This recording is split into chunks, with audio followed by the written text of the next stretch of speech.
blunt about it, no? So I don't see the point really. But again, that is just my personal opinion Yes. on this matter. No, I will have to talk to the Vice President regarding that. So you feel, Attorney Michael, that it will not be fair? Kung sakali man ito, I don't magdire-diretso want na.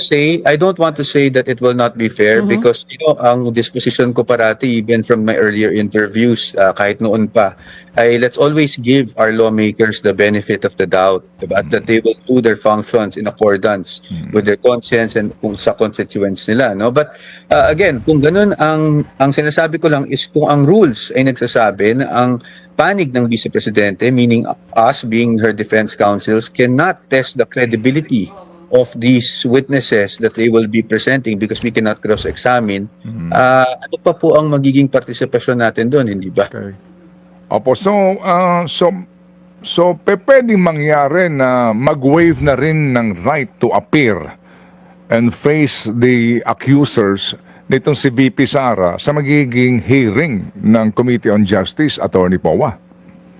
Manong Ted, I have to be candid about it. That is a possibility, pero ayokong magsabi ng anything definite because as the proceedings go, if things develop, kung natingin namin kailangan niya mag-appear, papayuhan namin siyang mag-appear. Opo. Doon po sa pagkakataong yon na kaninyo haharap si VP Sara, pero hindi naman siya papayagan siguro na mag-cross-examine ng mga testigo laban sa kanya. Kayo mga abogado, bubulong lang sa inyong kliyente. Kumbaga po, Hindi naman talaga kasi sila pwedeng, hindi naman kasi talaga ito pwede sumali sila. Yung bubulong-bulong lang ba? Yung parang parang konsensya or demonyo, gano'n. Assist lang, hindi sila pwede makialam.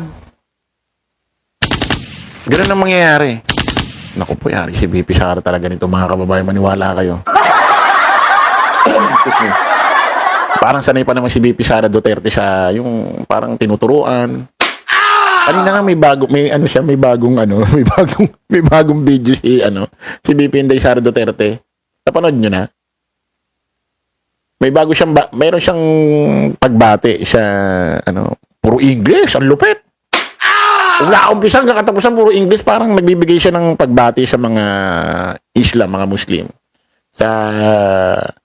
Sa ginaganap na ngayon, yung nila, yung Idul Fitr nila, Nag-English mula umpisa hanggang katapusan.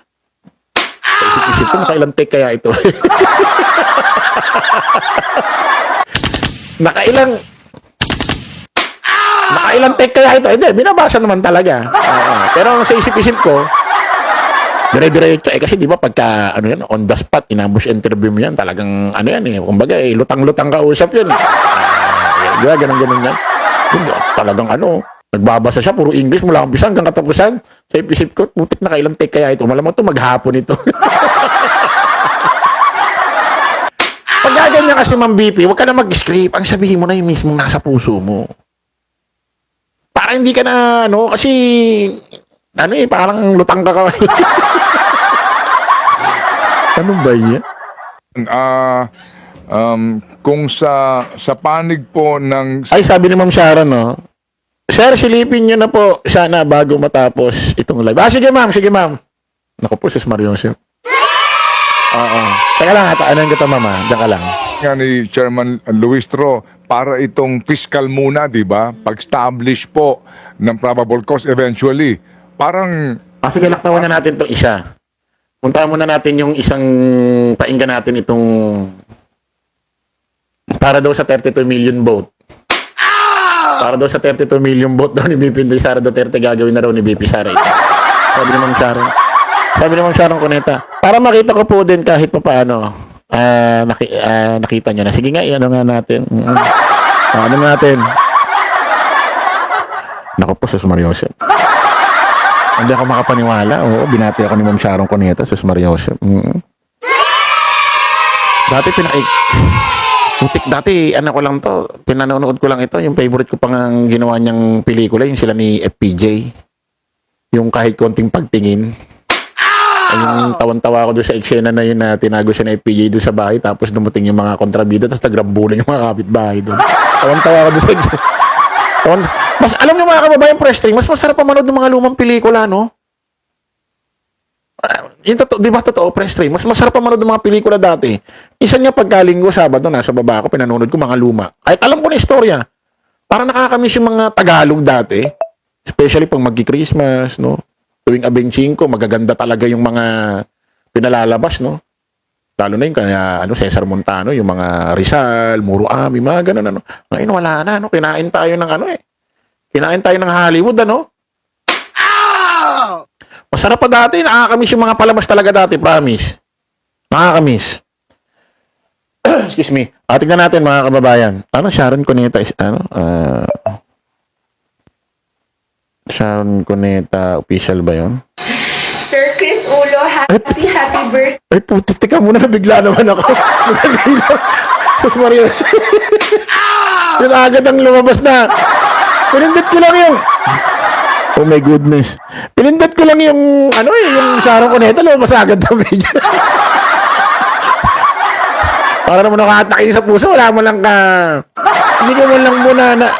Wala man lang akong intro sa pagbindot, bigla na lang lumabas ang buhos. Parang, putik. Parang kumano naman yun.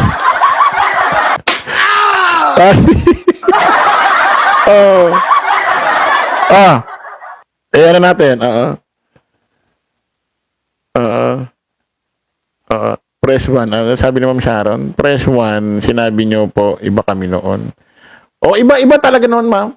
Dati, iba yung mga palabas nun kaysa ngayon. Mas maganda ngayon. Mas maganda talaga dati. Play natin, ha.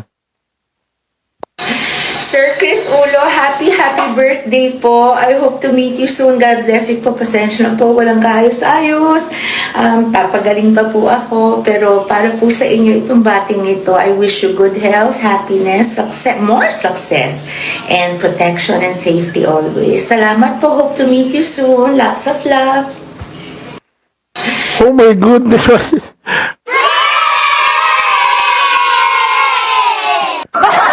Speechless. Oh my goodness. Is this true? Is this true? Parang tanga lang. Naku, Ma'am Sharon Cuneta, naku po, galing sa kaloob-looban ng aking puso. Maraming salamat po, ma'am. Naku, hindi ko malilimutan itong birthday na to. This is the birthday, sir. Ano ba maganda? Ma'am Sharon, ako po, maraming salamat. Pati kay Senator Kiko, ako po, maraming salamat sa inyo. Ako, kay kay Nanay Christy. Ma'am Sharon, ako po, maraming salamat. Maraming salamat po. Sobrang maraming salamat. Ako, ko nga ito. Teka nga muna. Teka muna. Save ko tapos mamaya pagmamalay ko sa mga kapitbahay.